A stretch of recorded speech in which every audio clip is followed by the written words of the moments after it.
Hi everyone, Mike Trejo, broker owner of Bridgepoint Funding, and today I'm going to talk about down payments. And specifically, I'm going to talk about, can you prove where your down payment came from? So in the industry, refer to this as the sourcing of your down payment. It's very, very important. So let me just point out the obvious one. The reason that we have to source where your down payment came from, we need to make sure that, number one, that it's not illegal money. So that's everyone pretty much, I would think, would understand that one. So you can't use illegal monies for a down payment.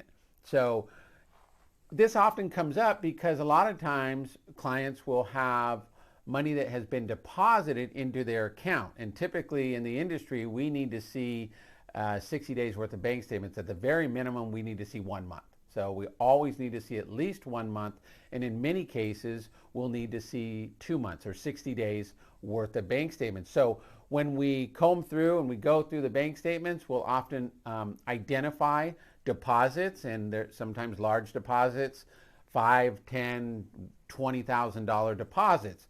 And it's really important to know that it is necessary to explain where they came from. So it's something that I've had clients say, well, why do I have to explain that? Well, we need to know. The underwriters, the lenders, they have to source that. So have to know where that money came from. So let's say that it was a gift from a parent or a grandparent. That is an acceptable source of down payment. We would just need proof from your parents or grandparents that they provided the gift.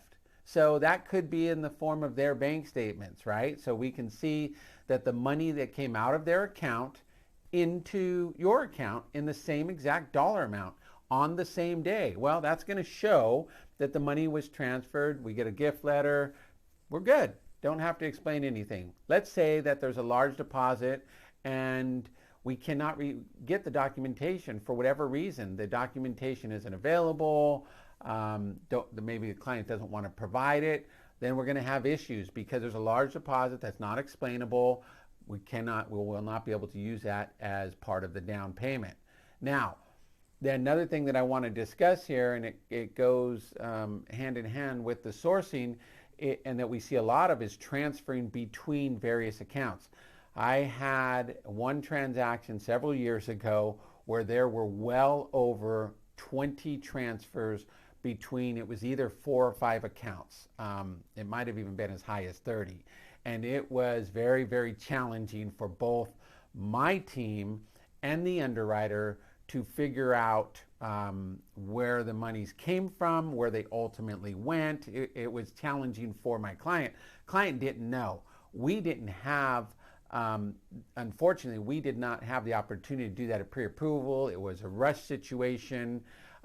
It was kind of a fire drill, got in the contract, gave us all the documentation, and so it's not something we see a lot.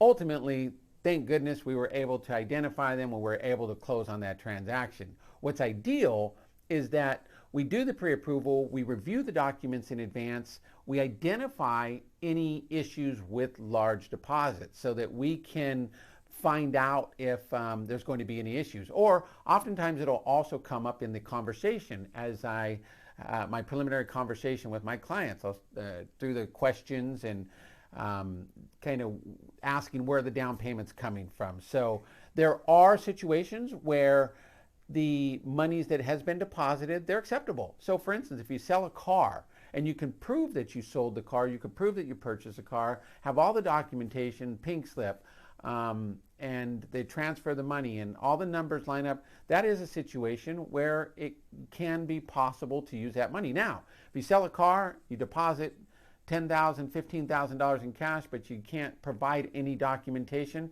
it's not going to be possible, more than likely, to use that money for the down payment. So again, that's what we refer to as sourcing the down payment. Now, let's talk about seasoning.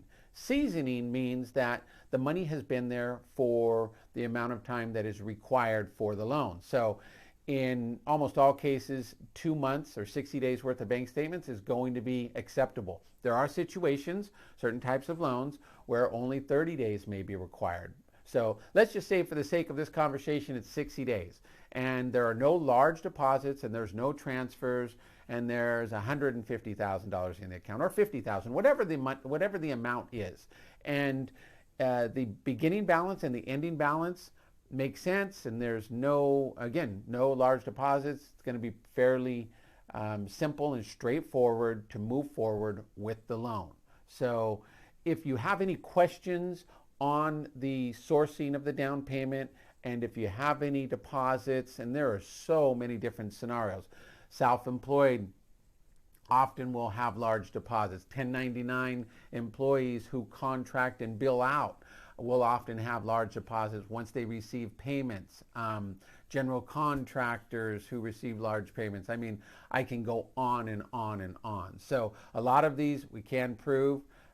Sometimes it's not possible, in which case, again, we won't be able to use that money. Now, I mentioned seasoning, and let's just assume it's going to be a 60-day seasoning requirement, meaning that we have to have that those 2 months bank statements. The money has to have been there for 60 days. This does not mean that you can use illegal monies from 4 or 5 months ago. That's not at all what it means. It simply means that we're going to go and we're going to look at the last 60 days, and in the industry, we won't, in almost all cases, ask for statements from 3 or 4 months ago, as long as there's nothing that prompts the underwriter to ask for additional documentation. So again, really important to know that if you're going to make any large deposits, please reach out to us, and we'll kind of give you some guidance and let you know if it's possible to use those funds. Unfortunately, there are times where we have clients when they're totally legal funds, but can't necessarily use them.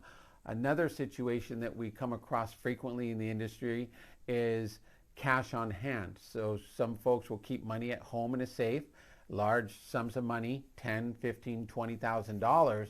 But if we can't prove that money, which basically you can't if it's been sitting in a safe at home, we refer to it in the industry as mattress money. It's going to be not possible to use that for the down payment. So gift funds are acceptable, by the way, if a parent or grandparent or another acceptable giftor has deposited money into the account and they're able to provide, which they will be required to do, they'll be required to provide their bank statement so that we can prove that they gifted you the money. That's acceptable. So along the lines of gift funds, we actually suggest that the gift funds are not deposited into your account, the home buyer's account. Normally, we suggest keeping them in the giftor, so the parent, let's just say parent or grandparent's account, and then once the home buyer's in contract, they're in escrow, and they've started the loan process, it's generally speaking, it's much easier to deposit those funds into the title company, into escrow. There's less documentation. The wire is sent over to the title company from the giftor. So there are things that we can help you with. We can guide you. There's so many guidelines, and to kind of sort through these can be challenging. That's what we're here for. Reach out, let us know. We'll help you. We'll guide you along this journey your home buying journey, to make it easier and smoother. So hopefully this video was helpful. If you have any comments, please let us know below. And if this video was helpful, we would just really appreciate if you would like it. And I look forward to bringing you my next video soon.